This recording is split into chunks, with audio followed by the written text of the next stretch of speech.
Hello and welcome to episode 471 of Ferg on the Freak.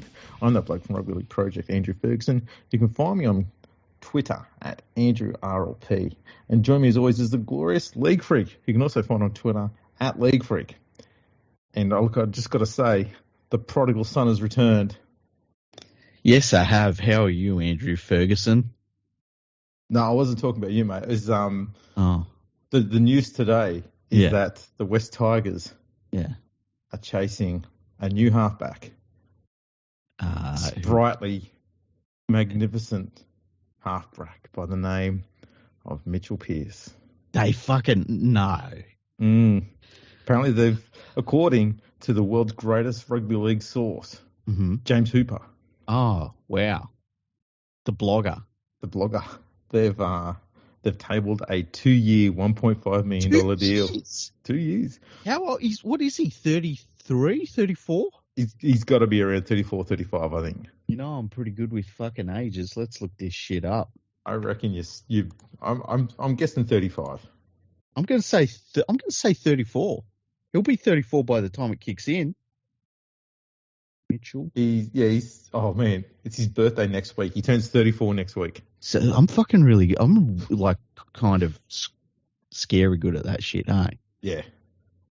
So, Mitchell Pearce. So he's going to be, okay. So that means that this time next year, he'll be 35 and he'll have 2 years left to go, which will take him through to being the 37-year-old halfback. Yeah, how many 37-year-old halfbacks in the whole history of the game can you ever think of? Because I don't think I can think of one. Oh, geez, I'd have to go back to like the 60s or 70s. I think Billy Smith at the Dragons. There was Brian Clay at the Dragons. I'm not sure if they were that old though, but they were getting on. But yeah, those blokes were around for a long time. Yeah, because like the modern day ones, they were kind of gone by 37. Yeah, I mean, they've already become assistant coaches by then. Yeah, they've been commentating for fucking 6 years. Exactly. You have to be like, you've got to have really good genetics to be a player that can play that long, or be like a really supernatural gifted athlete with nothing extra, like say a Paul Gallen. So that means, Mitchell Pearce ticks both boxes, doesn't he? Yeah. Fucking golden move. You know, I thought that, you know how Penrith doesn't have a fucking hooker at the moment, apparently. Yeah. And I wondered if you could maybe go to Mitchell Pearce and say, Mitchell, if you come back right now and you committed to playing hooker and only hooker, what do you think? It might have been all right as a flyer, but I'm talking like we desperately need a hooker and we know this guy, and I haven't watched him play in Super League, so I don't know what condition he's in. But I wouldn't want to commit to him for 2 years, a year from now. I don't think there's a justified reason to have Mitchell Pearce back in the NRL. Okay. And it's not even entirely to do with his skill level. It's just his age. Yeah, he's getting on now. Yeah, and also when he left, the game was not as strong defensively as it is now. Like, defending teams are rushing halfbacks a lot and smashing them a lot harder now. I don't know. Someone that age, and I know he's been able to go a long career and not really had, much issues when it comes to injuries and stuff like that for the bulk of it. Mm-hmm. But when you're in your mid-30s, you can't take those risks anymore. Yeah. And what the Tigers need is a lot more than one player. Yeah, and a player who was always limited. And what the fuck are the West Tigers doing, man? Because that's what Sheens does. Everything he does, every single thing he does is Band-Aids. Mm. Yeah. So he thinks the best way to solve a problem of having a bad halfback is to get another bad halfback. Maybe 2 bad halfbacks makes 1 decent halfback. No, it doesn't work that way. It's Moneyball. It's Moneyball. I produced a graph on Twitter during the week. I like it when you do graphs because you're an actual statistician and a rugby league historian. So can you please tell me about your graph? Well, if you check it out on my Twitter, it's the last. You go into the media, you'll see it on there. It's the last picture on there. I've broken it down through his entire NRL career, and it's color coded for each club he coached. And so at Penrith, and I'm going to be brutally honest here, okay? Because a lot of people have got very high thoughts, especially in the media, of Tim Sheens. I almost regard him as a super coach. At Penrith, right, he took over that. He started there as a captain coach. Not sure. I have a feeling. I don't know if it was captain coach. I know we captained the club. He was very young when he started as a coach. Yeah, it's got to be close, hey? And they had not played finals football when he took on the coaching reins there. But not too dissimilar to when Ivan Cleary turned up at Penrith. Mm-hmm. Unbelievable junior talent coming through, just starting to make their first grade debuts. So you could see that it was a team going somewhere. But his whole time there, they were basically plateaued. They didn't get worse, but they didn't get hugely better. They just kind of got a little bit better and just stayed there. Yeah. It wasn't until Phil Gould turned up, things fucking shot off. But he then went from Penrith to Canberra, and they had a ready-made premiership winning team when he got there. An all-time great team. Well, and not just when he got there, like his whole time there. Like you and me, I reckon we could really quickly rattle off 40 names of players that he had at his time there that are like don't need any introduction. Exactly.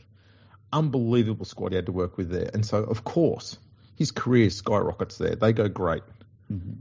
Everything since then has been downhill. So after Canberra, he went to the Cowboys. Yeah. Very rapid decline there. It's the first club he got sacked from. Yeah, and the thing about that Cowboys one is when the Cowboys got him, it was like, oh, they got Tim Sheens. This is the real deal. And it was super disappointing. Yeah. And it was like, oh, what's going on here? To the point where when he left them, it was like, oh, he's done. Very much so. And the other thing that was about them is that last year and a half there, they actually had some decent young talent coming through, but they weren't getting much game time because he was persisting with a lot of players he'd brought to the club from elsewhere. Mm-hmm. So they just kept languishing and leaking juniors to other clubs, mostly to the Broncos and stuff like that. Yeah. So then he had a year and a half off and then got picked up by the Tigers. And the Tigers they plateaued those first year and a half there. Yeah. And then a bit of a spike up through 2005, obviously. Yep. Massive plateau with a bit of a downward slide there. And then 2 years of the finals. It actually doesn't go hugely up as a spike.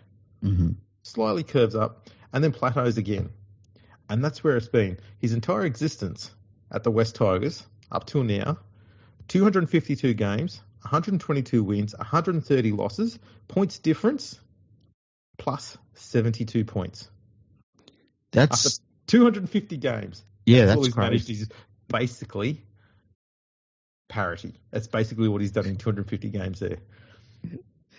Yeah, it's impressive. It's kind of impressive.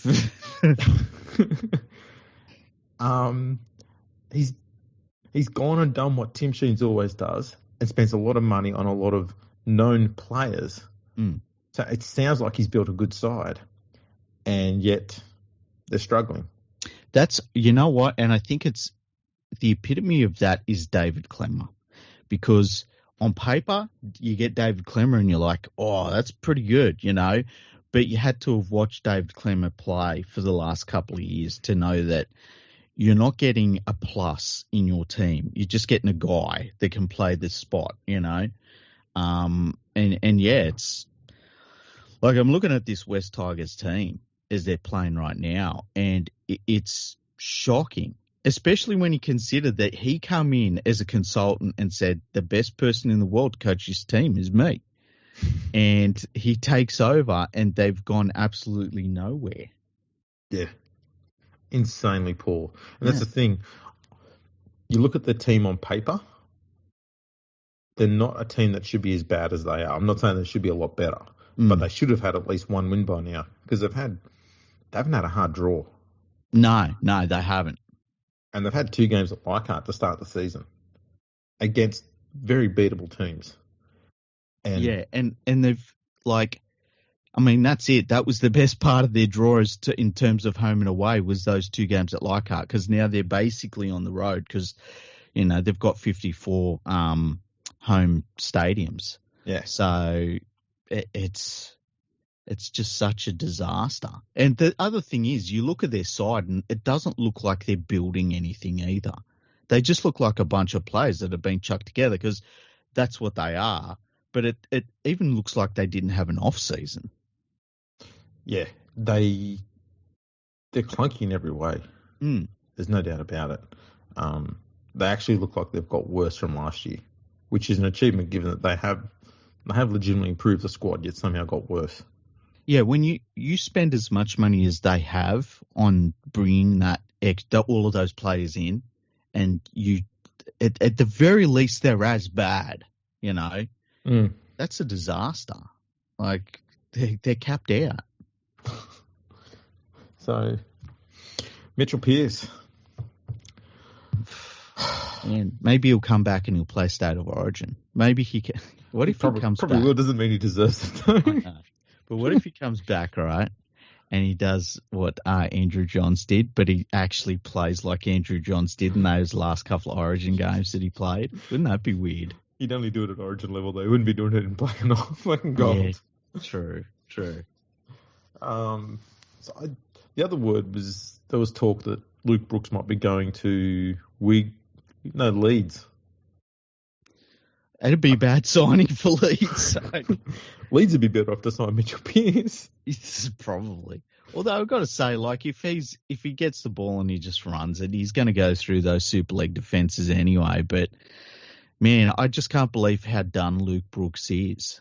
It's kind of shocking to see, especially after all this time and all this we're so committed to him and blah blah blah. It's like, I don't understand committing to a player that just gives you nothing back for so long. It's nuts. It's nuts. And this is the crazy thing is they're also persisting with the notion that he's the guy they build the team around. And yet he can't direct any of them to do anything. What sort of aimless bullshit is this? Well, there's just so many times you watch him play or you're watching them play and you're like, where the fuck is Luke Brooks? Yeah. Why is Adam Dewey the one that has to talk to everyone? Like Adam Dewey was a fullback. He was a fill-in fullback for South. I think Adam Dewey's got worse this year too. And I'm not even blaming him because it's like the impossible role. Well, that's the thing. And that's the problem with him is he's having to be the general in the middle of the field while standing at the back of the field.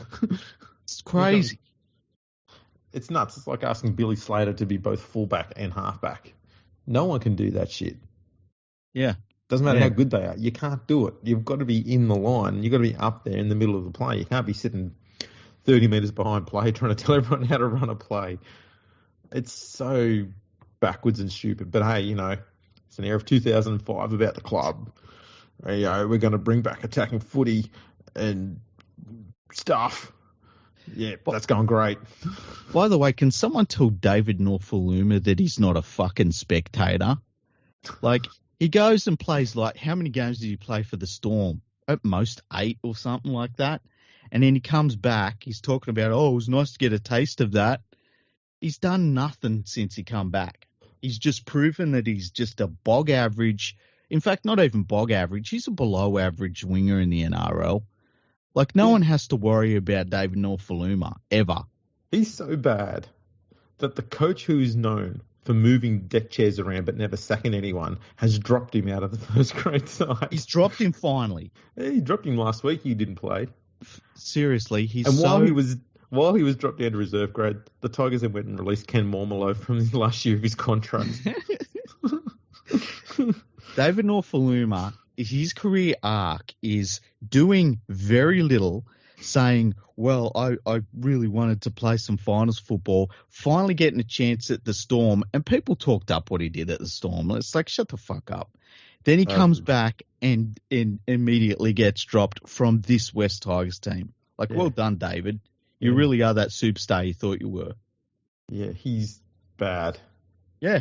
Has always been bad. He's just bad. Yeah.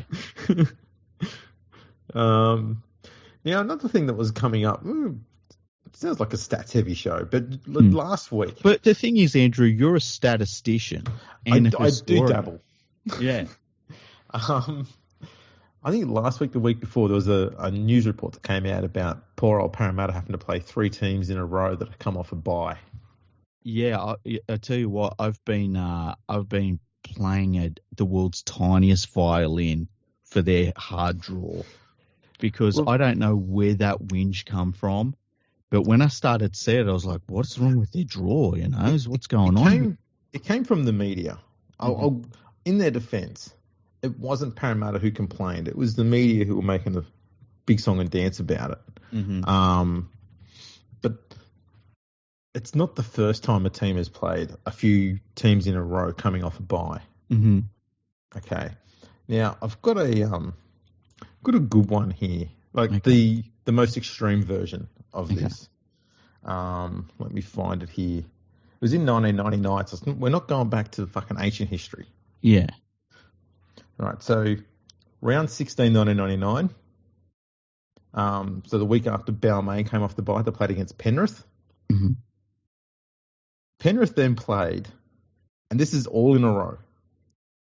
Teams coming off a bye: Balmain, Brisbane, South, the Dragons, Newcastle, the Roosters, Manly, Parramatta, the Bulldogs, Canberra, and then Cronulla. Holy shit. Yep. That's insane. Every game from round 16 to round 26 was against teams coming off the bye. And you know what? I went and tried to look for news articles where people crying about poor old Penrith playing all these teams coming off the bye. I couldn't find any. You know why? Because I went and done further research, and it doesn't matter. It doesn't matter at all if you take on someone after the bye. Since 1908, teams coming off the bye have had a record of 453 wins, 11 draws, and 403 losses. So that means a 52.25% chance of winning. When you're playing the team coming off a bye, it's a 46.48% chance of winning. That's interesting. It's not enough. It's not like it's 65 to 25 or 35 or anything like that. Yeah, yeah. It's so close. It's 6% difference. Yeah. What's the point of all this fucking song and dance? It means nothing. Well, especially early in the year, I think of who it was Manly, I think it was, who had the bye in round 2, and it for that, I can think of nothing worse than being like, all right, season starts and now we're not playing the second week, and so that sort of disruption, I would feel like, is kind of, you'd rather have that than the other way around, where like Penrith taking on teams later in the season. Well, yeah, it's,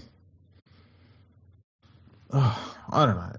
It's always annoying whenever you see all this beat up about something, and I'll go and spend an hour doing the research to find out that nothing. Yeah, it's kind of strange. And you see it a lot. You know, I mean, look at it. I wouldn't put anything that Parramatta has done or hasn't done down to their opponent having a bye. And I think you saw that in that Panthers game. You know, it's like that they beat the Panthers in that game and it had nothing to do with the bye. No, it didn't. It's such a... we had this a few years ago and they were talking about, days turnaround and how much of an impact that had. And I went and did the research on that as well. And it turned out that days turnaround, especially the short days turnaround, was actually a benefit, a slight one. Yeah. Kind of like this one here. And not even a hindrance. Yeah, yeah. Like nearly every team had a positive win record when it comes to having a short turnaround. And yet some coaches out there, Ricky Stewart, most common one, was saying, "Oh, it's not fair. We only had a 5-day turnaround." You had like a 52% win record with a 5-day turnaround. What are you whinging about? You do better than that. Although you should be asking for more of them. Yeah, exactly. The day Ricky Stewart stops whinging, though, will be a sad day. It will be. It will be. Yeah. And the last stats thing, I'll get them all out of the way. It was an article that came out on the NRL website yesterday talking about how this is the closest season we've ever had. Yeah, I saw this one, hey. If you put a heap of really fucking tight parameters around it. Yeah. And, you really, really manipulate the entire argument to suit the argument you're trying to sell. Mm-hmm. It's a great season. If you don't include facts. Yeah, you know what? The thing is, and let me explain this to you, Andrew. Please do. It's from 1908, but you have to disregard, 80% of the seasons rugby league has ever played in Australia. Yeah. And if you do that, then it's the closest season ever. Well, it's not 2023's fault that 1908 only had 4 games per round. Exactly. Take it up in 1908, idiots. It's not my fault. It's their fault. Exactly. You go and fucking speak to JJ Giltnan. So the argument was 78% of games so far this season after 4 rounds had a margin decided by 12 points or less. All right. So you think, okay, if that's the argument, fine. I started checking the first 32 games of every season because there's only been 32 games played this year. Which isn't that many. No. Yeah. But they put the strict parameter on there of the most number of games with that tight margin inside the first 4 rounds. I'm going, okay. Some boring facts for everyone. We only had 4 games per round from 1908 to 1946. Mm-hmm. From 47 to 66, it was 5 games around. From 67 to 81, 6 games around. From 82 to 87, it was 7 games around. This is now the range we can work in because 7 games around times 4 rounds, that's 28 games. So we're now in the range where we can get 25 games because that's how many it is, 25 out of 32. So from 1982 onwards, we can actually do that comparison and actually check it. Yeah. Yet they're saying from 1908. So I replied back to the author of the article and just said, it's kind of like saying that the 2022 West Tigers were the worst West Tigers team ever since 1908. Mm-hmm. They weren't around in 1908. Yeah. But you may as well just put any year you want on there. This is the best defensive season since 1641. But what are we doing? Yeah. What's the point of putting that year on there? Yeah, the whole point of saying since is because you're comparing like for like. Yeah. So when I started comparing it by the first 32 games of the year, I found that 1913 and 1914, both remarkably closer. Mm-hmm. 1925 and 1975 were probably the 2 best defensive seasons we'll ever see, and they'll never be beaten. Mm-hmm. But ignore those. Yeah, you don't want to look at because there wasn't 25 games out of the first 4 rounds played there.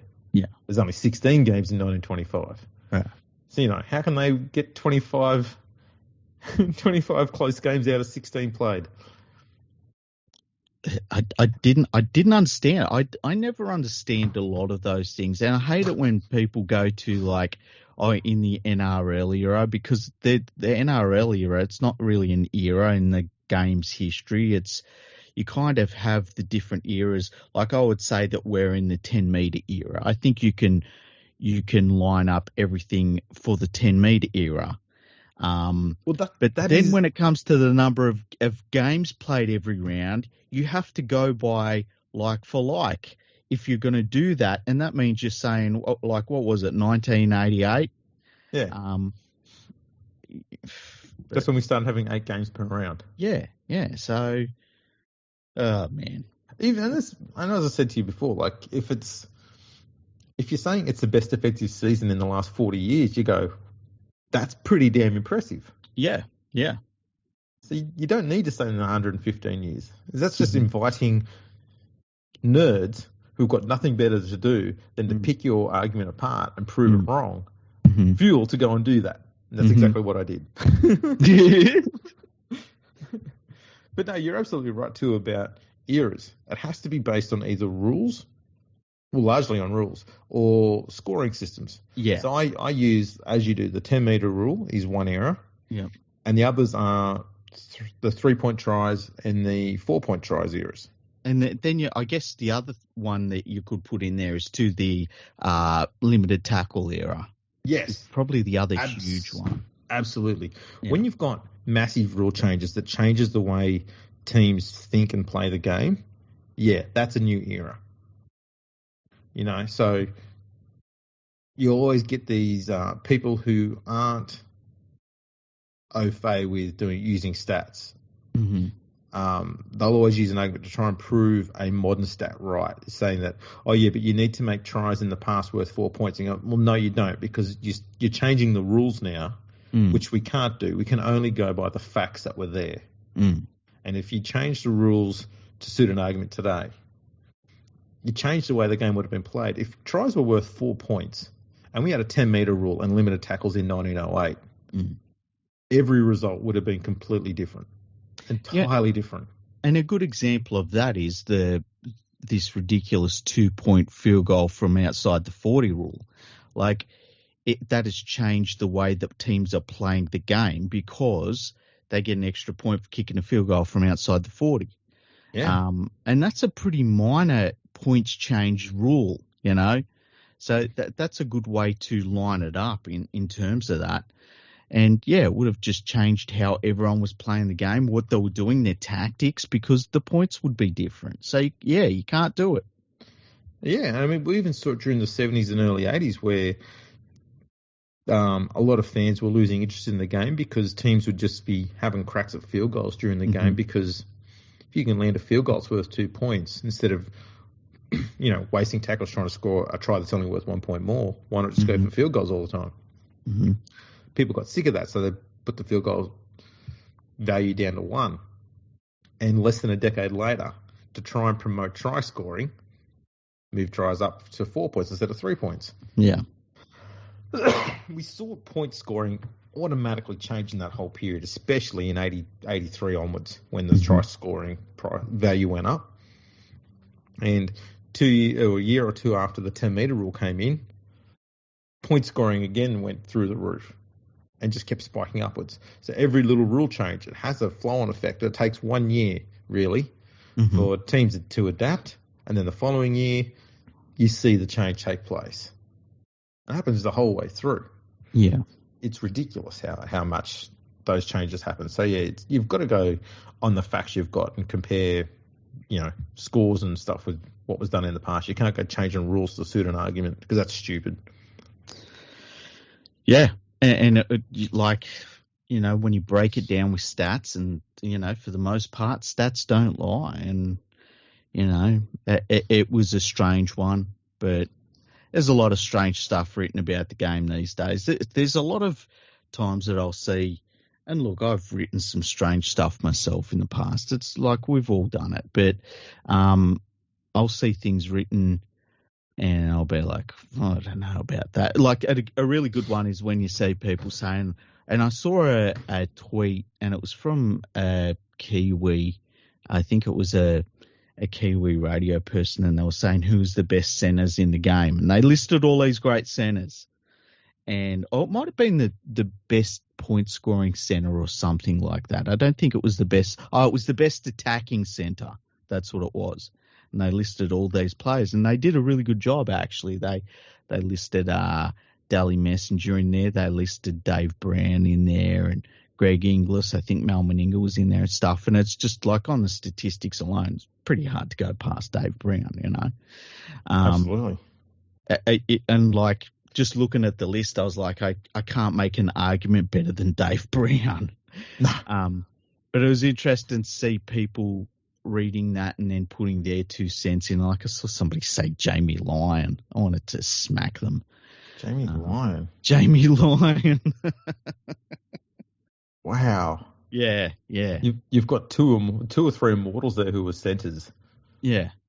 shitting all over Jamie Lyon. No offense, Jamie Lyon, but, you know, you're not in the Daily Messenger, Dave Brown, say Mick Cronin, Mal Meninga sort of range. I don't know that Mick Cronin was on that list from memory, but yeah, it was interesting. But when you see stuff like that, and I understand not everyone's like, you know, geeking out on this shit. You know, there's a lot of people probably never heard of Dave Brown, but you know, when you see it and you're like, oh, that's a pretty straightforward answer. It's interesting. Yeah, that's a crazy one, that one. Yeah. And that's what I felt about this article when I saw the headline. I was like, that doesn't seem right, you know. And then you had pointed out that it wasn't right, and I was like, that seems right. And then everything after that was just fucking white noise that didn't matter. Which is pretty typical. Yeah, very typical. Oh dear. Something else I saw too, which came from former journalist Steve Mascord. Mm-hmm. I didn't get to see the context of it, but he was talking about the cost of tickets in the UK to watch a second division game. Mm-hmm. He said he paid the equivalent of $45 Australian to go see a second division game in England. Really? Wow.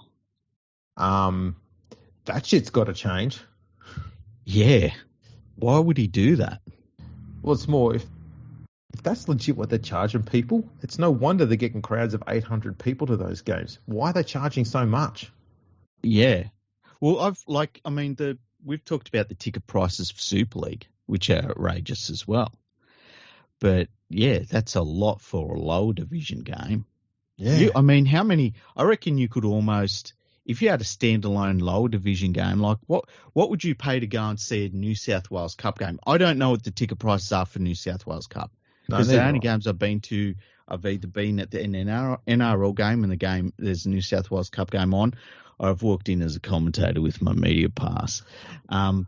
Well, yeah, I'm much the same. The only times I've been to New South Wales Cup games was when I was doing match reports for them, and I was allowed to go in for free because I had a media pass. It's like doing the media passing. You go in, they say, "Oh, welcome to the game, sir." You go and you have some of the hors d'oeuvres that are, back there. Some, they serve you lunch, stuff like that. That's can I just say, we have very large genitals.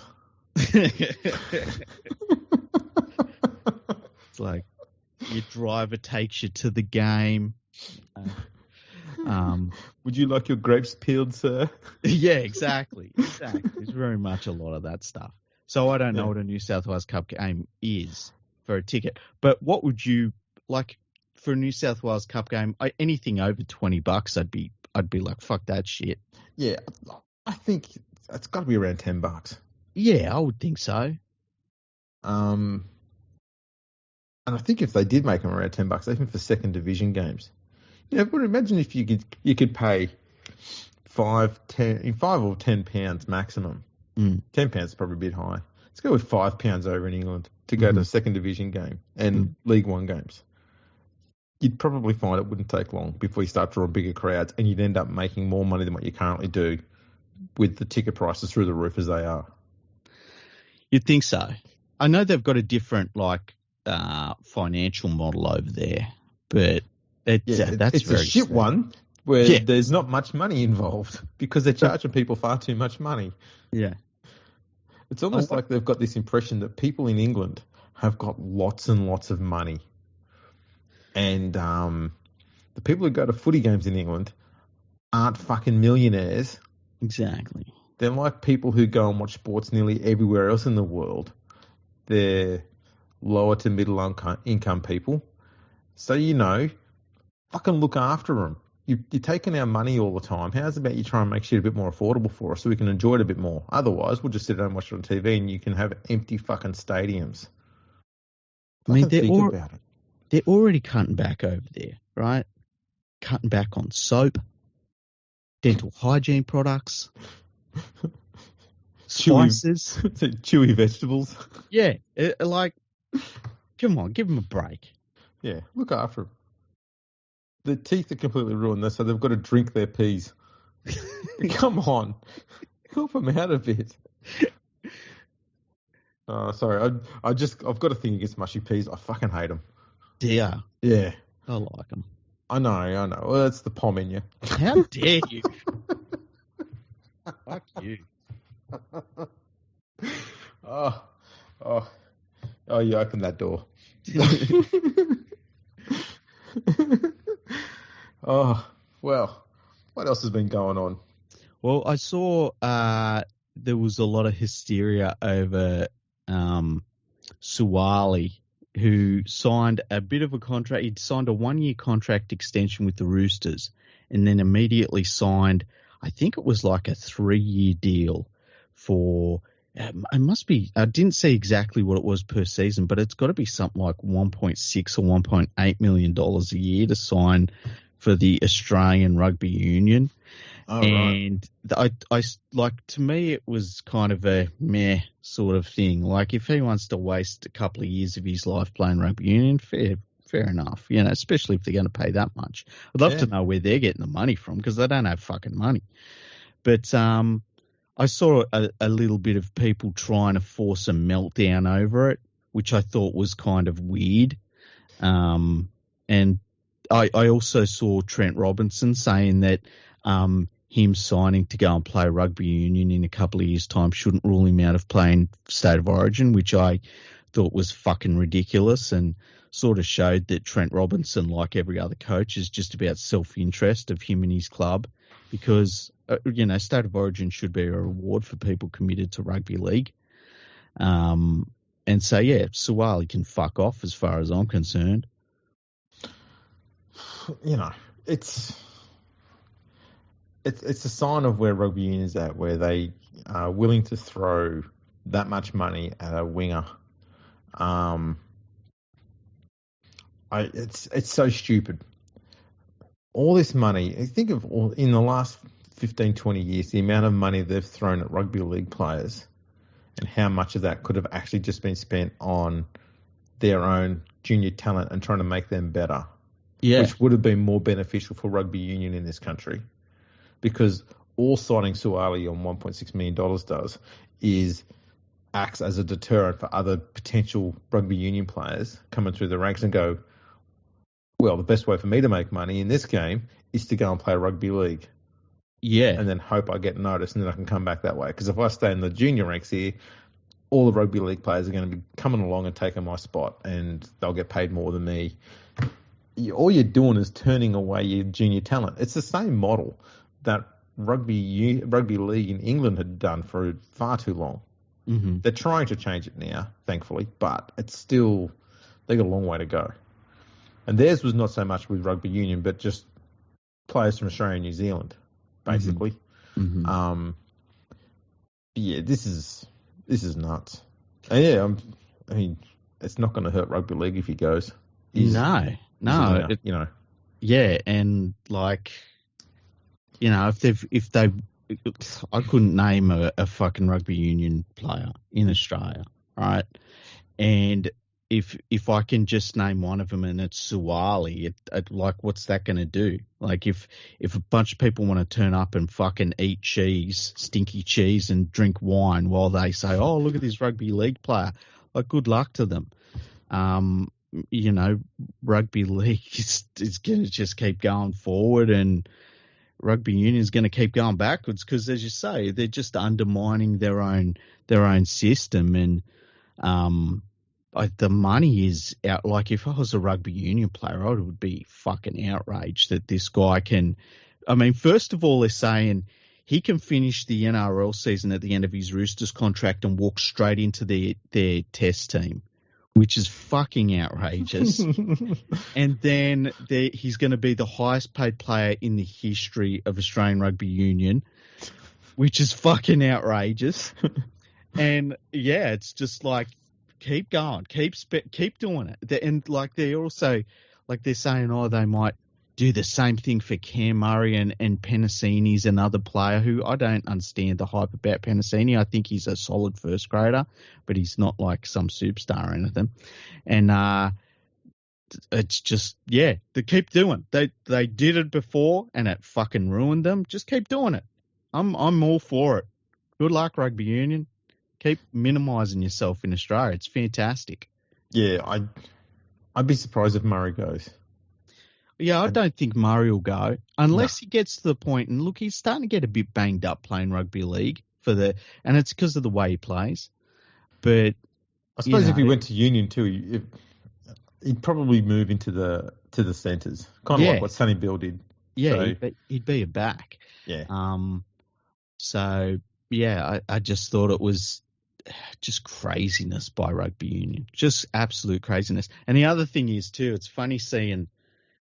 And I think that a lot of the debate has been very isolated and it's people trying to generate a debate that's not there. There's a lot of stuff of like, oh, rugby league is whinging now because we're getting one of our own back. And it's like, and we've talked a little bit about this on the podcast before, all of these rugby league players, they did everything as a youngster. Like they were the best fucking swimmers. They were the best long distance runners. They were the best sprinters. They were the best at fucking all the track and field shit. Like, they did everything. So while he's played rugby league since he was a little boy, he played rugby league. No, the narrative is he was a Rugby Union junior. I know, but don't bring facts to the story. But this is the way Rugby Union does it, right? They get a dude that was playing rugby league and some private school gets him on a scholarship because they like to have good rugby union teams. And then they say, oh, he's a rugby union junior. It's like, no, this dude's been playing rugby league since he was a little boy. Yeah. What the fuck are you talking about? But they just say he's a rugby union junior. And as I said, they play fucking everything. All of them play everything. Like, you reckon Suwali wasn't the first pick to play fucking cricket? Like, they're good at all of the sports. It's just how it works. I reckon he would have batted number 4. Probably. What if he was only good as a fast bowler? He probably did both. He probably did everything. He'd come in, he'd bowl to himself, and then keep. Yeah. He was that fast, he could beat the ball to the other end of the pitch. It's just really funny when you say, like, they used to say it about, like, Darren Lockyer he played AFL when he was a junior. It's like, he did fucking everything. He was Darren fucking Lockyer. He's probably good at chess. And he's probably still playing AFL. It's just so weird. But these fucking, and my guess is it's fucking journalists that were never good at sport anyway. So, apart from Paul Kent, but his 4 minutes in first grade were fucking good 4 minutes. It's 4 minutes than Buzz ever played. Yeah. And it's 5 minutes more than James Hooper ever played. Oh, fuck, that bloke just gets worse every year. He does. He's not a good blogger. No, he's a very poor one. Now, the other news coming out today too was the NRL Grand Final is going to be opening up for bidders, I think, for next year. And Melbourne has come up as a potential venue because the Melbourne City Council or the Victorian government have basically come out and said, well, we've got an extra, 30,000 odd seats that could create an extra, $4 million in revenue or some weird thing. I don't know what numbers they've done. Mm-hmm. But, they've probably got the people who does the AFL juniors tallies to figure that one out. That was fun. Did you see that, by the way? Yes. Yeah, that was funny. That was some more of those stupid fucking stats. But anyway. It'd be something like, there's 44 million children in Australia playing AFL. Going, hang on. I don't think that's right. But yeah, there's something like that. And obviously there's a few people going, we can't take the grand final to Melbourne. And going, we can take the grand final to anyone who's going to pay us a fuck ton of money for it. Why wouldn't you? The seal was broken on that when they played the bubble grand final up in Brisbane. Yeah. And the game didn't die. Didn't even miss a beat. Nah. Like, it was just, nobody, I don't, because Penrith won that one, right? Mm. And then Penrith won last year, obviously. And I didn't see too many people saying, "Oh, wasn't it so much better that Penrith won it while they're in Sydney?" Like, it's just, I reckon how many Panthers fans do you reckon were after the first grand final win in the bubble? They sat down after watching that premiership after all those years waiting for it and just went, I don't know. It doesn't feel like, is there something else on? Just change the channel. I can't, not at Lang Park. I can't watch that. I tell you what, they didn't give a fuck. They won the grand final. That's what was important. They could have played that in a football ground at Humula. They wouldn't have cared where it was. Play it in the middle of the fucking Nullarbor for all I cared, as long as we got the trophy at the end of the day. Absolutely. Played it in Wales. Yeah. Well, Take it. I'll take it. You would, yeah. So yeah, it's a stupid thing. It's people whinging about stuff. The only thing that's going to hurt it is PVL and all that fucking grandstanding bullshit he did shitting on Melbourne all the time for no reason because he thought he was a comedian or something. You're not. No. So yeah, that was all stupid. But they'd be stupid to turn down an offer purely on, we want it to be played in Rugby League Heartland. Yeah, fucking play it wherever you want. Especially when the original deal was on the back of the New South Wales government was going to upgrade stadiums for NRL clubs. And the one that they basically haven't done, the big one, is going to be at Penrith, which looks like that's going to get spiked because we got a new government in.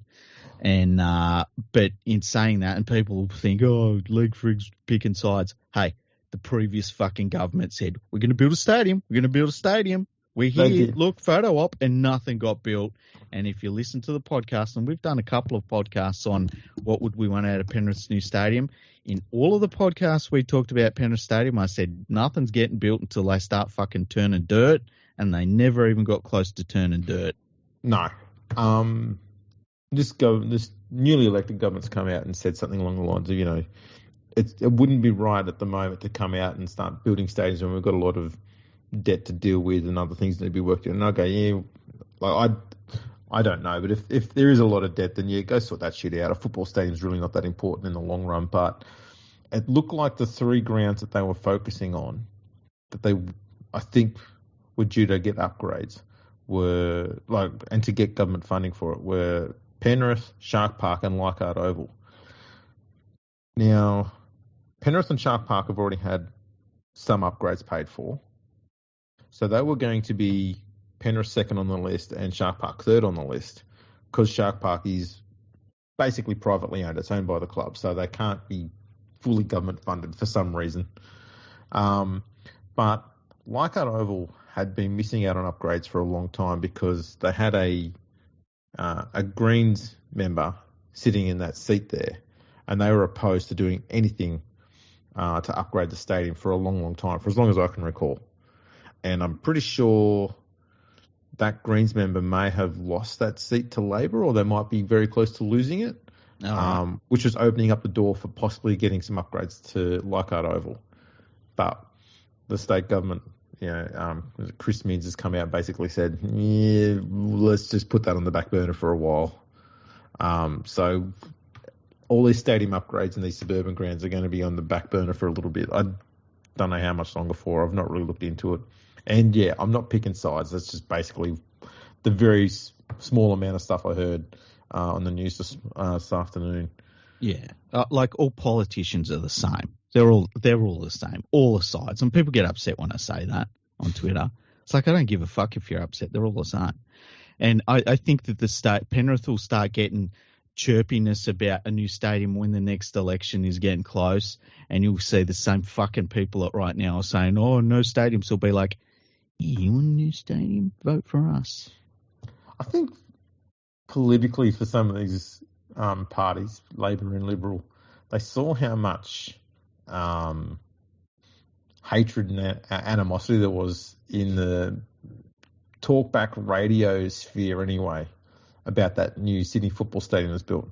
What'd you knock down a perfectly good stadium for to build another one exactly the same on the same thing? And take everything, all the facts away from it. That was the whole argument. And so they've probably seen that and gone, yeah, let's not do that again. Well, I think it's interesting that, like, when it come to inner Sydney, they made sure they got a new fucking stadium. And the SCG, anytime they want an upgrade, they get a fucking upgrade. But as soon as you start moving out west in Sydney, it's like, oh, do you really need one? Do you really need one? Fuck all of them. See, Penrith needs to rename itself West Bondi. West Bondi, yeah. You start getting upgrades everywhere. You know what the change of government means? It just means that ICAC has to tap different phones. That's all it fucking means. They're all the same. Oh, if they're smart, they'll get them to just hand the phones over to the new leaders. Just keep the same phone. It'll be fine. Trust me. It's easier. You know, all the people who you need to talk to, all their numbers are already saved in there. It's easy. You'll be fine. And just give us your personal one. We'll look after that for you. We'll put it in a very safe spot. Or your secret boyfriend's one. But anyway. Yeah, that's right. You know anyone in Wagga? Well, you know, that's the political wrap out of the way. Yeah. Back to football talk, because we were a rugby league podcast at one point. Before we went into the political side of things. We're like the new, what's that show that's on the ABC where they get an audience in and they just... Oh, Q&A. Q&A. We're the new Q&A. We're the new Q&A, except we're not expecting anyone to give us those. We just do the Q&A ourselves. Exactly. We don't care what everyone else thinks, kind of like the ABC. But anyway, Penrith, what do you reckon's going on there? Because they're obviously got a problem at hooker, and Sonny Luke. It's weird because there's been a lot of talk about he's going to step in and be their new hooker for the most part, but Ivan Cleary obviously isn't committed to him being the hooker.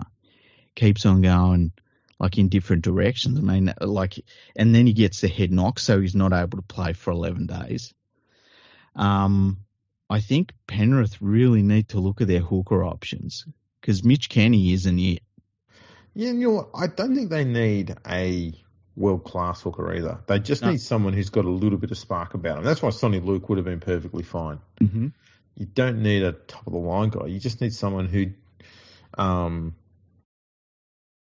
can get through a little bit of creativity, but just keep the forwards rolling forward.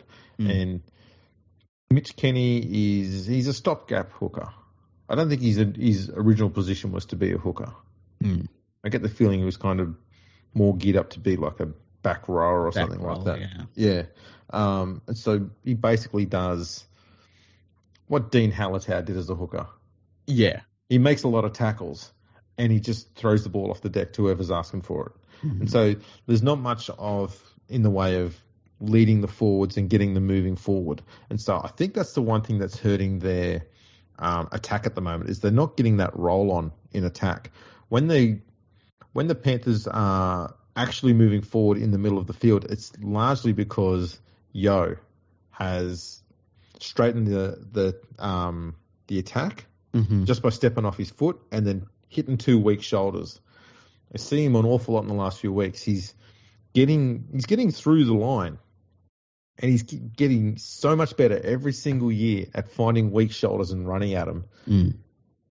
It's amazing how he keeps improving his game all the time.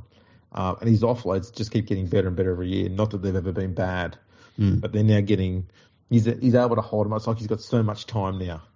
Holds him up, looking for someone to come along. He's like there for a week. Oh, here's someone. He's remarkable. So a lot of the go forward is coming through his work through the middle, which is not helpful. Like it's great that he can do that, but you can't be expecting him to do that on every set of six, Yeah, exactly. I don't know how else you can fix it because Kenny is very solid in defence. So he's not someone that you need to get rid of either. But he just doesn't have that spark in the middle. I don't know how you fix it. I don't know if there's anyone else at the club other than Luke who you can get in there. And, maybe they've got to go and find someone from another club who they can get as a stopgap one. Corey Pakes from the Broncos. Well, the thing, it's a really easy job because it's like you're playing behind a dominant forward pack. Yeah, and you've just got good halves. You just got to keep them moving forward. Yeah. And some of the simple little things that, a lot of the good halfbacks in the past have done, like Cameron Smith, Damien Cook, Isaac Luke, Robbie Farah.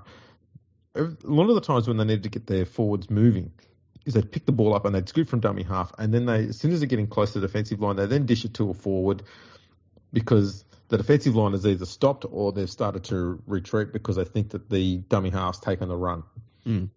And then your forwards go through and they're making a lot more post-contact meters than they normally would. That's a simple little thing that they do. Both the Brayleys do it as well. Harry Grant does it really well. And that's kind of what they need. And what they've got with Kenny at the moment is to play the ball, he passes it straight away. So the defence isn't looking at him because they know he's going to pass nearly every single time. The only time they know to stay around him is when they get close to the line. Because he does have good leg drive and he does get down pretty low, so he's a good chance of barging over pretty low to the ground, close to the line. But other than that, in general play, he's not going to run the ball. And zero kicking game. You will never have to worry about him kicking out a dummy half either. Yeah. So they just need someone who does the sheer basics there. That's it. Yeah. Not asking for much. They don't need someone expensive. Just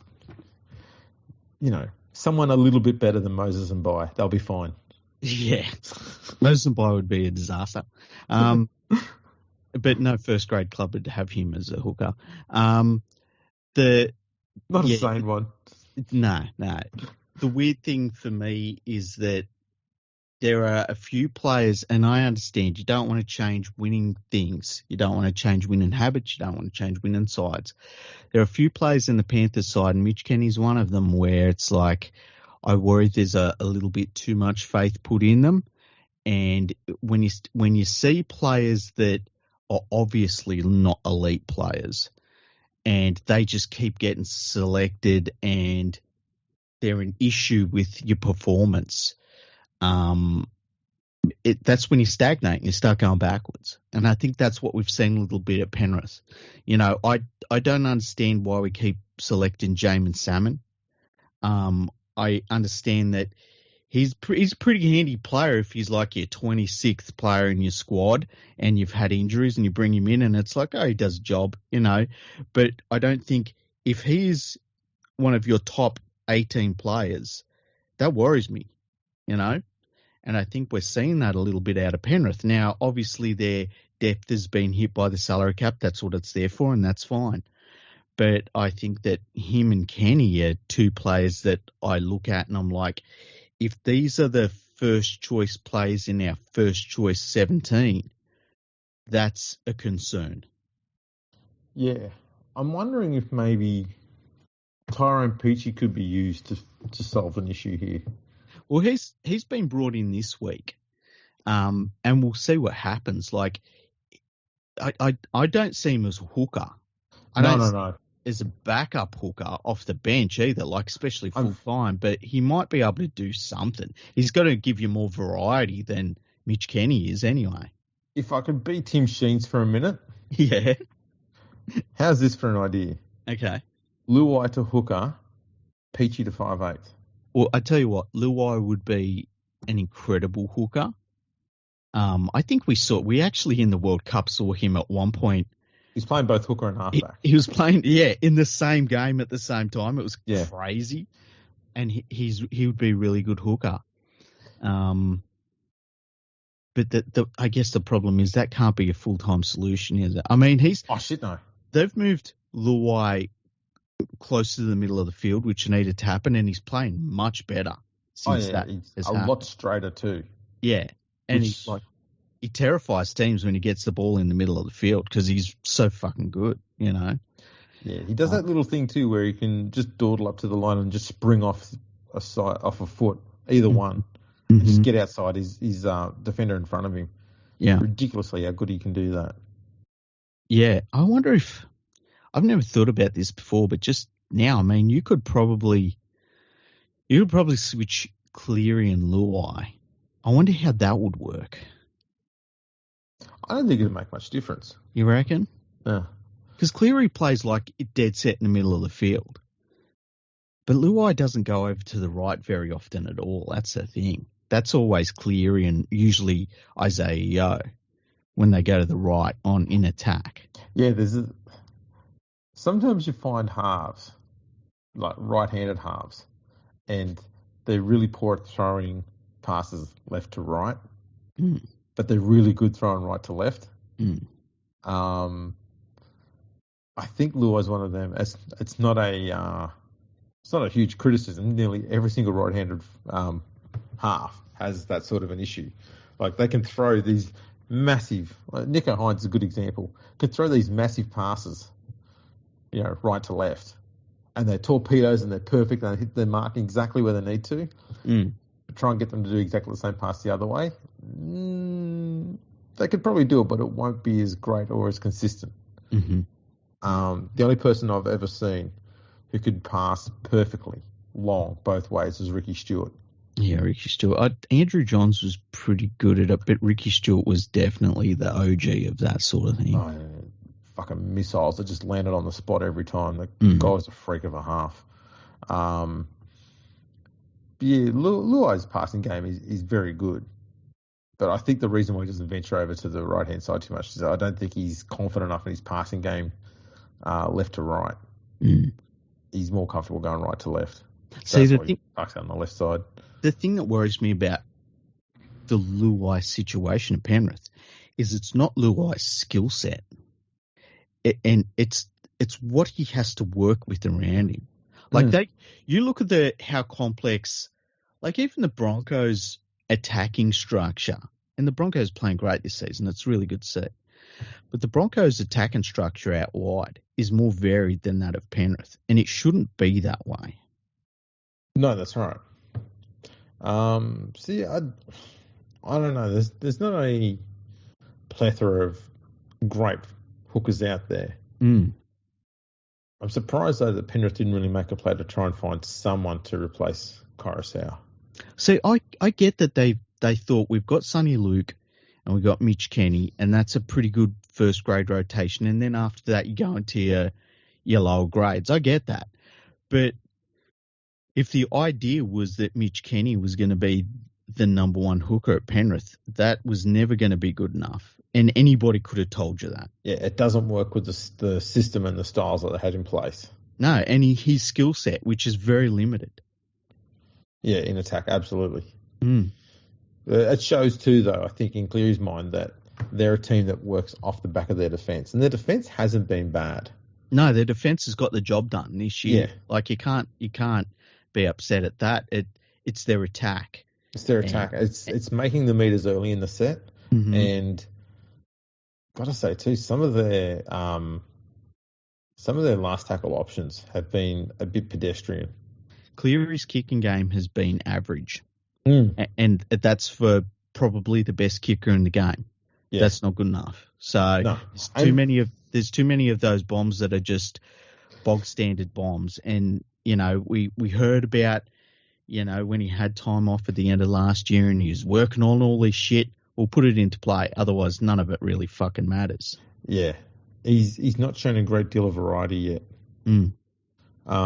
Speaking of, this goes to the next point. I saw the NRL come out with, was it the NRL? Came out with a tweet saying, was Cleary's field goal the greatest clutch play of all time?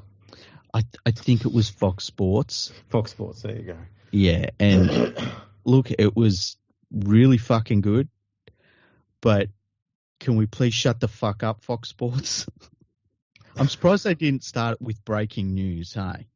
Breaking news. The greatest clutch play of all time. Yeah. So dumb. Yeah. I would say the greatest clutch play of all time was Ricky Stewart's dummy in the 1990 Ashes series. That would definitely be one of them. I think the go on blindside by Andrew Johns in the 97 grand final. Nah, that's a good one. That's a good one, yeah. About half a dozen to a dozen Jonathan Thurston plays in Origin. Darren Lockyer as well in Origin games and fucking grand finals and shit. About a dozen sideline kicks by Halligan and El Masri. Yep, yeah. Poor carriage. Hi, Parramatta fans. How you doing? Yeah, there's a few just off the top of our heads we've thought about there. Yeah, not really tried too hard there. No. I don't know. Bob McCarthy's intercept in the grand final in the, was it 66 or something? 67? There you go. That's one. Yeah, you could keep going. There's quite a few that happened in really important games that decided games.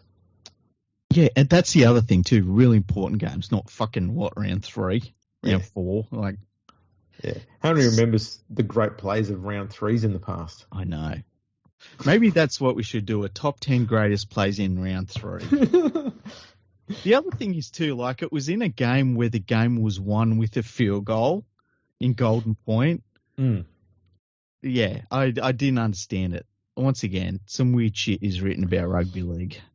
Yeah, it's you know, now that the games are pretty close, all of the media types are kind of coming out saying, basically, you know, the essence of what they're saying is, I bet everyone's got eggs on their faces now because the competition's really close, and all those people who criticise the PVL, they should be bound down thanking him and going, he still made a mess of the game. Yeah. Clubs have just adapted. It took 2 years, but they've finally adapted to it. That's all that's happened. This is not PVL at work.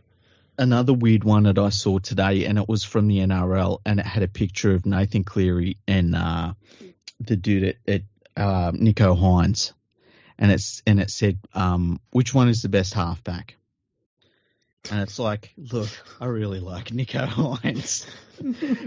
I said it should have been what they test you on when you're going for a HIA, you know, because it reminded me of that brain damage test picture I made with the 2 whole logos many years ago. But yeah, it's like Nico Hines is really good. He's Dally M Player of the Year last year, but comfortably. Yeah. But like, come on now.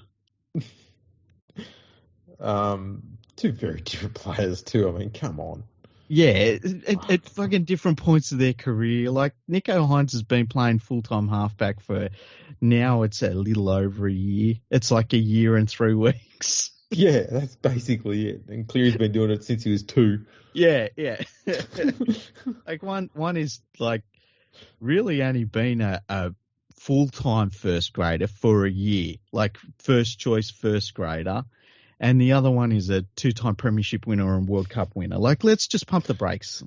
Just a little. Just let's just steady up a little bit. Yeah. It's all right. Nico Hines, great player, but let's just chill, man. So I take it the question next week is, who's the better halfback, Luke Brooks or Nathan Cleary? If they put that one up, like, whoever's running the NRLs. I'm voting Brooks. I'm going Brooks 100%. 100%. Oh, absolutely. Now, our favourite rugby NRL administrator, Graham Annesley. Mm-hmm. This is going back to what we were talking about before with the closeness of the competition. Yes. He's got a few quotes here.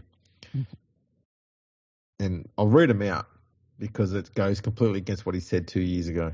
Okay. With the close games, it's terrific for fan engagement. Of course, when you see a blowout, there'll generally be a bit of a drop-off in engagement, either at the venue or on television. What the close scores does is keeps fans engaged until full time. We want fans to go to games knowing their side is going to be competitive. A, unless you follow the West Tigers. B, he was arguing back in 2021 that the NRL was at its best ever, even though games were being decided by 30 points at half time. Mm-hmm. And all of a sudden he's going, but it's so close now, it's great. And you're going, fucking pick a side, buddy. How about the other thing is too, you just don't change the rules for 1 year, okay? And the competition gets closer. Stop changing the fucking rules. Yeah. It's as simple as that. Mm. And the rule changes the last few years have been rule changes for the sake of rule changes. Yeah, like the 2-point field goal rule. Yeah. Just nonsense. Yeah. Utter nonsense. And by the way, that 6 again rule is still fucking teams up. Like, yeah, they've changed it so it's a little bit more smarter, but still not better. Yeah. So if you get a infringement in your own half, then you will get a penalty, so you can get out of your own half. If you get the infringement while you've got the ball in the opposition's half, you get a set restart. So it is still weird. Like, I'm still seeing teams where they've played pretty well defensively, but if you're forced to, like, defend for 12 tackles in your half of the field, I'm not shocked when the opposition scores. They should fucking score, you know? Yeah. And so it's still screwing teams over. Yeah. And the refereeing this year, I don't normally like bagging referees because they've got a difficult job. They make mistakes just like the players. Way less mistakes than the players, I'll say. But some of the refereeing this year has been fucking terrible. Oh, yeah. There was a try last week that was disallowed for Manly, I think it was. Not a single pass in it was wrong, and yet they ruled one of the passes was forward. They go, why is it that they make this rule that the bunker can rule on everything leading up to the try except for the passes? Why put that parameter on there? I don't get it. I do. If the rule is because the referee on the ground needs to make that call, we're going, well, if that's the case, why isn't the referee on the ground's calls for everything else along the way included as well? Why are we just letting one thing pass but not the rest of it? Yeah. You know what's really weird is when you watch a game and you hear the touch judge screaming, forward, forward, forward, and the referee just doesn't give a fuck. Yeah, he just ignores it. Yeah, it's very strange. We've seen so many passes out of dummy half that are forward. And, like, I've seen a couple of forward passes this year that were so far forward it should have been a penalty for deliberate forward pass, and they've been let go. They've never in a long time issued penalties for deliberate forward passes. Yeah. Every pass that goes forward, especially ones that go to a player who gets into space, is deliberately thrown. Of course it is. How can it not be? It's the same thing as, like, playing at the ball, where if a ball is kicked into you and you didn't play at it, then it's your ball still, right? Yeah. But if you run 10 meters and fly with your back at the ball in the air, they say you didn't play it. It's like, wait a minute. Technically, there's 26 players on the field playing the fucking ball. You know, maybe not David Norfoluma, but you get it. Yeah, exactly. It's nuts. Yeah, it's nuts. Yeah, there's some dumb interpretations of the rules out there. There's no doubt about that. Oh boy. Hey, just on David Norfoluma, how much do you reckon Australian Rugby Union would pay for him? Probably $1 million. Definitely $1 million. You know what? It wouldn't be the worst thing for him if he decided to do that, hey? I reckon he'd get a good pay packet out of them. I absolutely would. He needed to do it when he left the Storm, though. Oh, about 8 years before then. Yeah, well, I'm just thinking, the more you get to watch him play, the worse it is. That's the problem. That's the thing. Most people don't get to see how he plays because most of the time the Tigers are that poor, the ball doesn't get to him. Yeah, you don't see him in September. That's one thing. But you do see him defensively. Yeah. Making shit reads and people scoring tries past him. There's two other things we're going to talk about, which was there was talk during the week that Parramatta was talking about telling Gutherson that they were looking for a new fullback. I didn't see that. Wow. I heard about it. It sounded like bullshit. Yeah, it sounds like bullshit. You can't pay that much money for him and then move him. No, that's right. Especially when you've paid... Well, they haven't got Mitchell Moses signed yet. I can't wait until he signs for West Tigers. But they're going to sign Mitch Moses. They've got Brown locked down and they've got Gutherson locked down. Because anytime you commit to three guys that haven't ever won anything ever in their entire careers, you got to do it. I mean, yeah. But, and yeah, You know that Brad Arthur's getting a contract extension when they haven't won a game yet. But they get that win on the board. They've got one against Penrith now. One more win. Yeah. He's getting a 3-year extension. Mate, if they win every game up until round 6, they're 50-50. Yeah, it's... I can't imagine. Like, where are they going to play him? I wonder if the plan is that they go, you know what, let's let Moses go. We'll move Dylan Brown to halfback and Gutho can go to 5'8". You reckon it's a preemptive thing? It could be. Mm. And that would be the only reason why they'd need a fullback. How much would you pay Mitch Moses? $800K? Yeah, that's what I was thinking too. That's the seal. That's the absolute ceiling. Yeah, he's not consistent enough for me to be warranting $1 million. No. He's going to be asking for it, and he'll probably get it. But, I mean, if Luke Brooks can get it. I don't think, though, if Luke Brooks went on the market, he'd be getting offers above $750. Yeah, who would sign Luke Brooks at this point? I don't even think you'd get the Dolphins looking at him, hey? Oh, God, no. They've got better young halves. Yeah. I just think the Luke Brooks thing's, it's over. Yeah. He needs to have a look at Batley. I've heard they've got good fish and chip shops in Batley. He could go to Wales and be the greatest rugby league player ever. Stay there for 4 or 5 years and you can become a Welsh representative. Yeah, that'd be good. That'd be good for Wales to have one decent rugby league player, huh? Decent.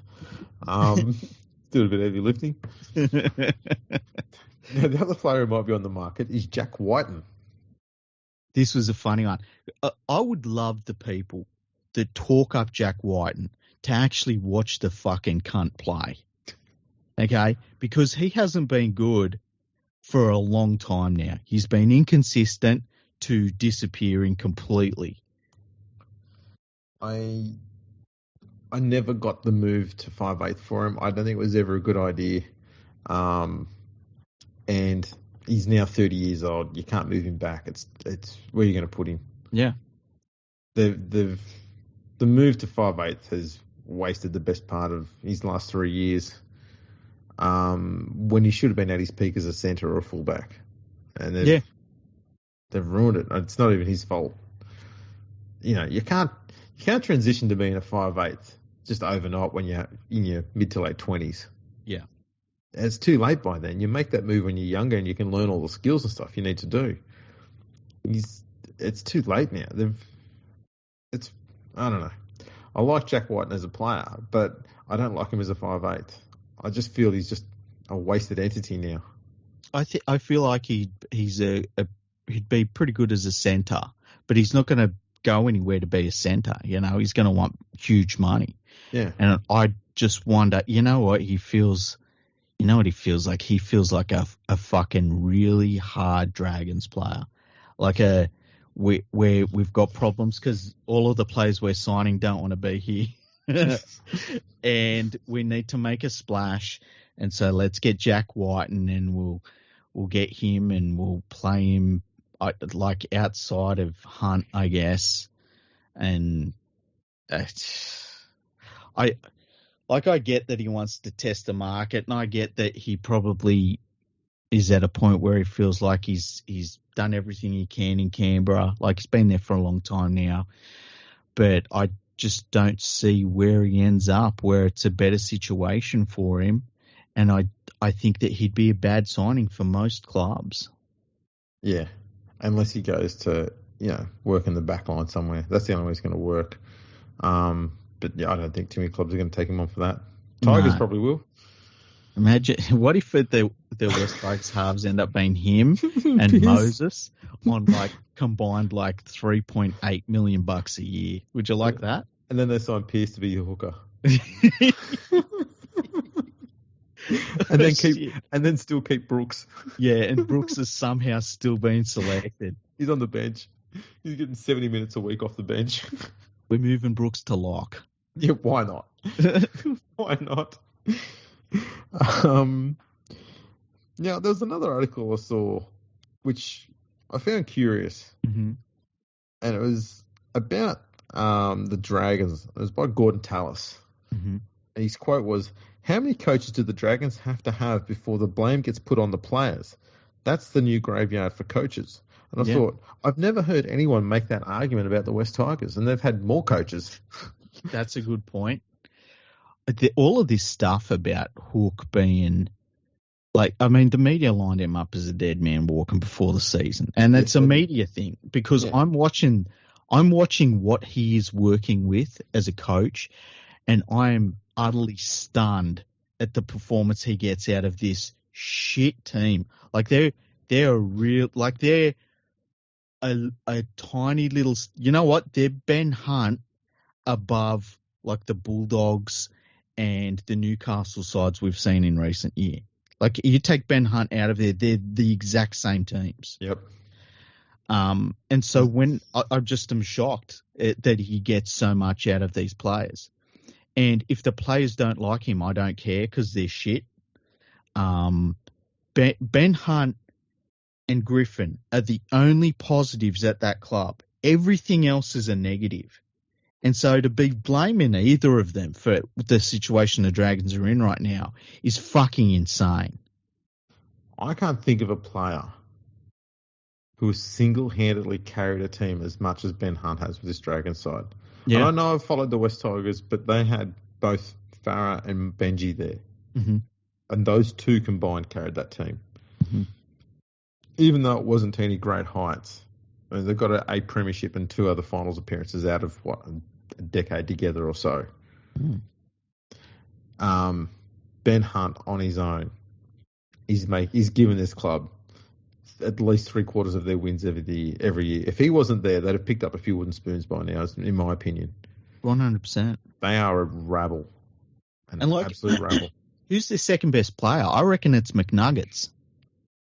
Is he even there anymore? Yeah, he's still there. He was saying this week that because you know how they did that player swap where they got a couple of juniors from the Manly Seagulls and they got the Manly Seagulls the Peter Russell Clark.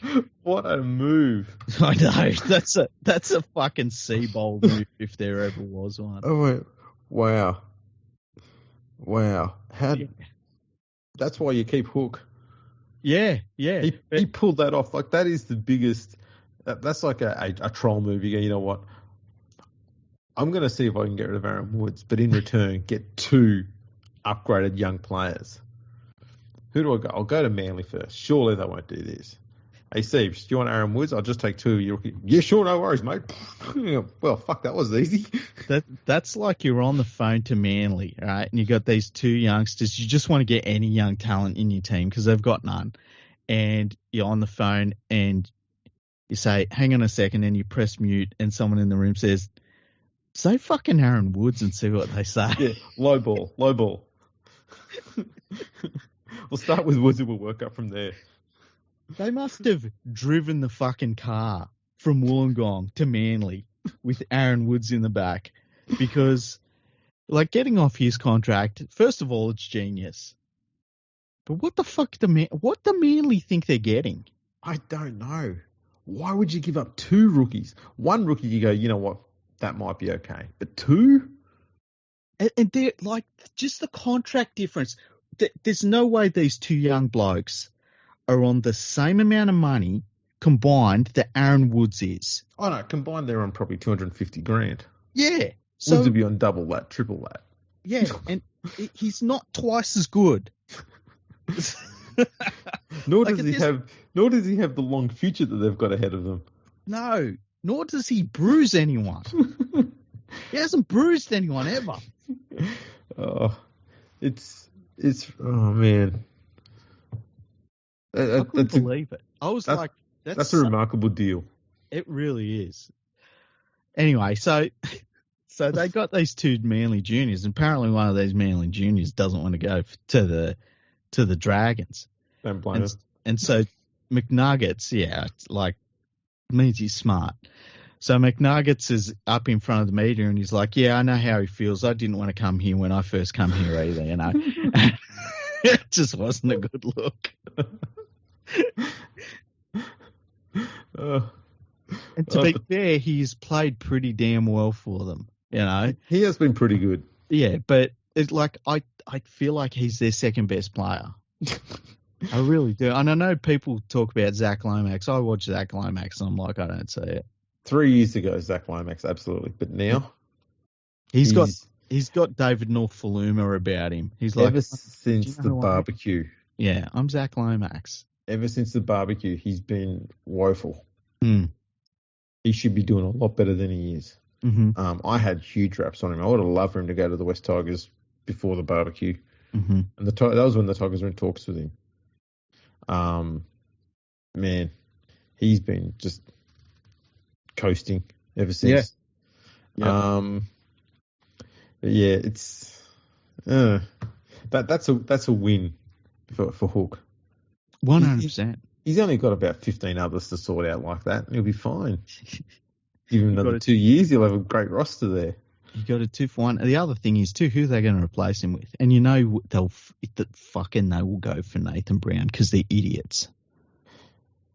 Yeah, look, they've got to go for someone who's come from the Dragons area, surely. That's the sort of dumb shit they would do, eh? Trent Barrett's free. Oh, don't do that to them. Don't do that to them. He's free. He's got experience too. You know when you're watching a football game and they show the coach and you see someone next to the coach and you're like, oh, fuck, this isn't going to end well. Trent Barrett's one. Where's he at now? He's at Parramatta. It's going well. And then we've got up in Newcastle, they've got what's that Pommy bloke's name? He fucking is a terrible coach. I think not Christian Wolf. No. Christian Wolf is at the Dolphins. That's right. All right. Oh, what's his name? Damn it, McDermott. Really? Yeah, he's the assistant. Well, he's one of the assistant coaches at the Newcastle Knights. And every time I see that, I'm like, this guy doesn't know how to fucking coach a football team. This guy was terrible at coaching fucking like one of the 3 teams that win titles over in fucking England. I tell you what, though, he's a fucking good negotiator. Why is that? He's managed to get a job in the NRL. I want that bloke on my side whenever I've got to negotiate something. He gets results, man. And then we've got up in Brisbane, we've got fucking Warrington's Mr. Field Goal. Mr. Not even disrespectful field goal. Just like, what the fuck is this idiot doing field goal? Random.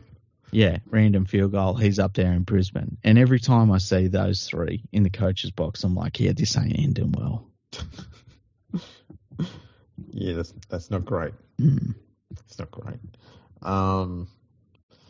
Yeah, that's pretty much all the news. I don't know if there was anything else to throw in there. Yeah, nothing jumped out at me. It's been a pretty good season so far.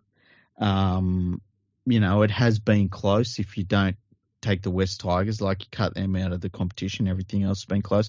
I've been really impressed with the Dolphins and what they've done. I've loved watching the Broncos this year. That's been fantastic. Haven't watched much of the Warriors at all because I enjoy watching football. But yeah, the one team that's concerning me a little bit outside of Penrith is the Cowboys. I watch their games and they seem to do a lot of things right, and yet they lose games, and I don't know what it is. I think their consistency in defence. I think that's what it is. I'll tell you what, the one team, though, that looks really good at the moment is South. Yeah. I really like the way they're doing things at the moment. They look strong, man. Yeah, Ilias has gone to a new level, which is fantastic to see.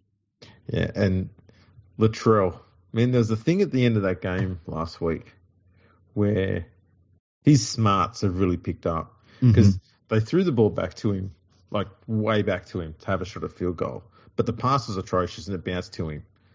And I think Latrell in the past would have tried to run himself or still had a crack at the field goal. But this time, the first thing he did is he sent the ball left because it was still early in the set.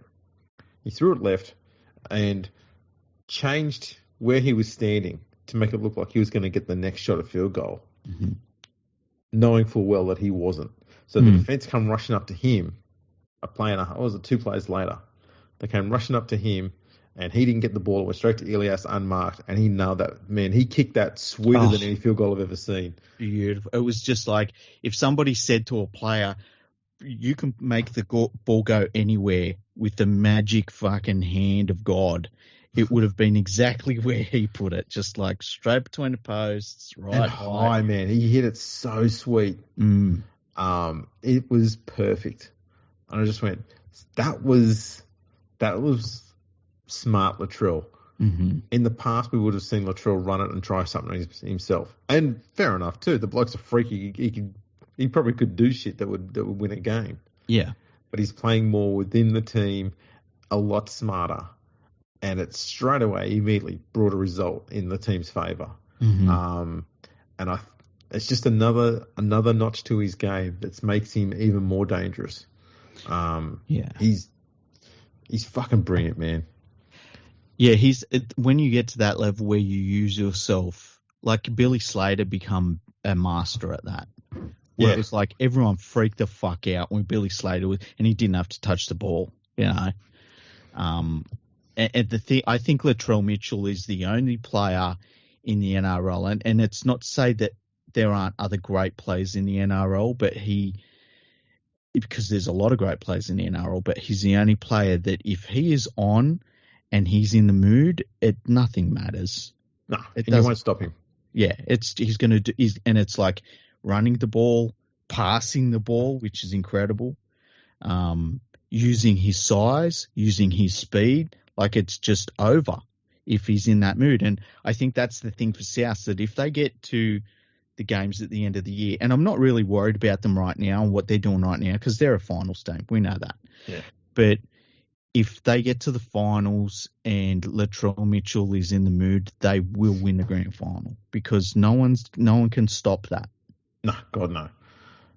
The one thing that annoys me is how the mainstream media in the last few years have tried to create some sort of narrative about him being an arsehole or something like that. And we should be celebrating him every fucking time he plays because he's divine to watch, man. I fucking love watching Latrell play. Same here. I watch him, at the moment I'm watching him like I used to watch Greg Inglis, where it's like, I'm getting to see this every week. This is amazing. Yeah. He's phenomenal. Yeah. Absolutely phenomenal. So, I hope enough people hear that.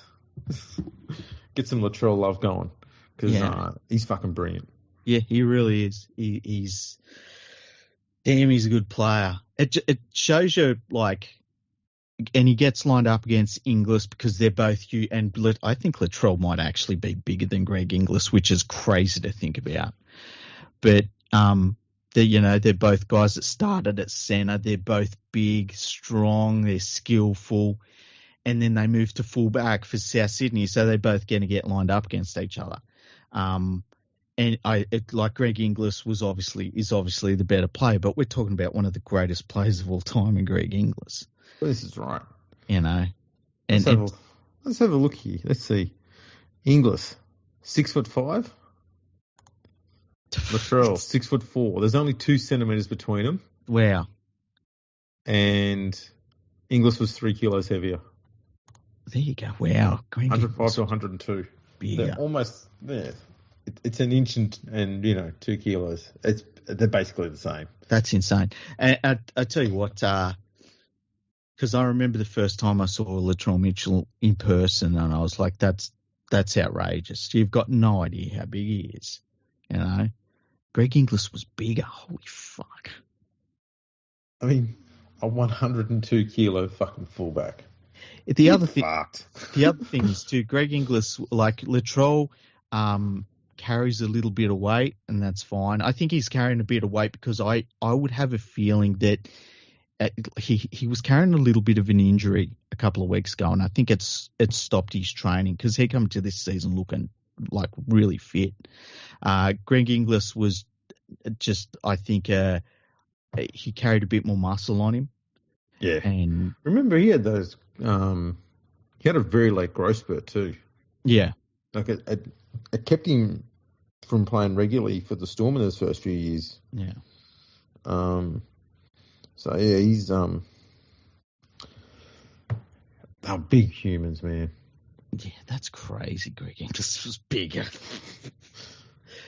Greg Inglis would be in my top 10 of players I wish I could keep watching forever. Like, it would be him. He'd be in there.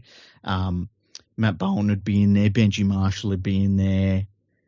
You know, probably Darren Lockyer would be in there. Just players that you wish you could just watch forever. Yeah, I was going to say, I'll put it into perspective for you, okay? Mm-hmm. Greg Inglis, same height, when they're both in their prime playing footy, as Paul Sirenen. Now, if anyone who saw Paul Sirenen play, he fucking towered over everyone. That's crazy. Yeah, that's how tall Inglis is. Well, how tall? Because, okay, so he's 6'5". So what was Guy? Was Guy 6'6"? Because Guy was... No, I thought he was shorter than Ciro. I thought he was only a little bit shorter. Let me check. Because Guy was another one of those players in the early 90s where it was like... No, Guy was the same height, 6'5". Okay, because there was like him and Siren and...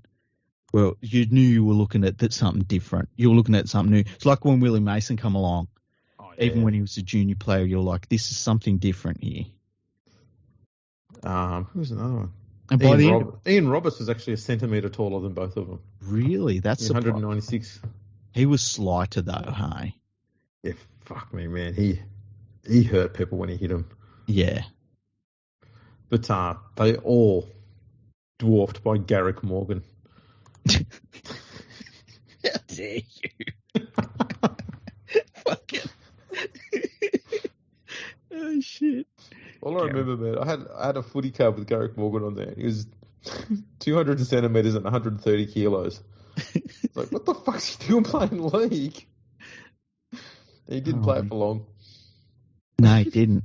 The thing is, though, like, you think about Willie Mason, when he first came into the league, he was very tall compared to everyone. And by the time he left, he didn't stand out the same way. Like, everyone else had gotten bigger. Yeah, he was also $1.96 m, so he was the same height as Ian Roberts and taller than those other guys. Yeah. Yeah, big human. Yeah. And yeah, sort of raw bone and rangy at the start of his career, like Ian Roberts. Mm-hmm. Just punishing to try and tackle and punishing to, trying to have tackle you. Just everything he did just fucking hurt. And he liked it. Yeah. It's interesting with players that size where a lot of them, and it's just, just growing older, they end up filling out and they become forwards. Whereas every so often, like, I don't think Mark Geyer ever really did that. He kind of kept the same sort. I tell you another player that was like that was, now I'm forgetting his name immediately. Played alongside Geyer in the back row for Penrith in the early 90s. What's his name? Cartwright? Cartwright, yeah. He was the same sort of like just giant human being. And you knew that this was a different thing. Because, like, to keep in mind, you go from the 5 metre rule where everyone's sort of a stockier sort of forward. And then you go to the 10 metre rule and all of a sudden you've got these big athletes, these really tall athletes that were not just tall, but they had good footwork and like we were really blessed when you think about it. Oh, absolutely. Like those guys all come through at the same time and they would fit into any era. Yeah. It's like a Norm Proven sort of thing, Yeah, that's right. It's man, the 80s and 90s, they were absolutely blessed when it come to forwards. Yeah, and back rowers especially. Yeah. Like in the space of how many years did we get like Geyer, Siren and, Clyde. Yep. Players like that. Roberts, Pearce, yep. Did you also had Brad Mackay? Completely different player. Bob Lindner. Bobby Lindner, yeah. A lot of them, man. It was remarkable. remarkable. Should we wrap this one up? Yeah. Why not? Thanks for tuning in, everyone. Make sure you check us out on the socials, on Facebook, LinkedIn, YouTube, Twitter, MySpace, Instagram. You know, I've done this all the time. You know how it goes. Yeah, save me from, punishing myself by trying to remember it because I've forgotten. Thanks for tuning in. Make sure you check us out on all those socials. Make sure you like and subscribe. And we'll catch us all next time.